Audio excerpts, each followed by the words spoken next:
ব্যক্তিগতভাবে আমি প্রবাসীদের সাথে রিলেট করতে পারি, কারণ আমার বাবা দীর্ঘ 22 বছর বিদেশে ছিলেন। প্রবাসীদের যেই সংকট, যেই যাপিত জীবনের যে সংকট, সেটি আমার খুব কাছ থেকে দেখা।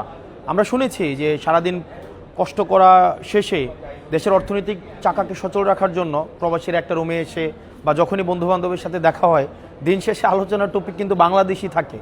যে পৃথিবীর যে প্রান্তেই থাকুক না কেন, আলোচনার টপিক কিন্তু বাংলাদেশের সংকট আপনাদেরকে আমরা জানি তাড়িত করে, বাংলাদেশের সম্ভাবনা আপনাদেরকে আনন্দিত করে।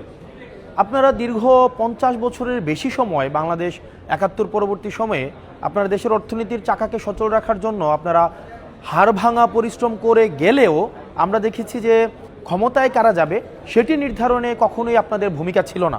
আপনারা কখনোই ভোটাধিকার প্রয়োগ করতে পারেনি। হাসিনা তো এমনিই যারা দেশে ছিল তাদেরও ভোটাধিকার দেয়নি, আর যারা বিদেশে ছিল তাদের তো প্রশ্নই আসে না।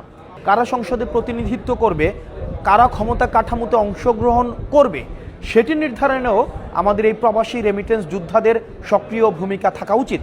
সেটির জন্য আমরা আন্দোলন চালিয়ে গিয়েছি এবং ফলশ্রুতিতে আমরা সফলও হয়েছি। এবার যে আসন্ন সংসদ নির্বাচন রয়েছে, সেই নির্বাচনে বিদেশ থেকেও আপনি আপনার ভোটাধিকার প্রয়োগ করতে পারবেন।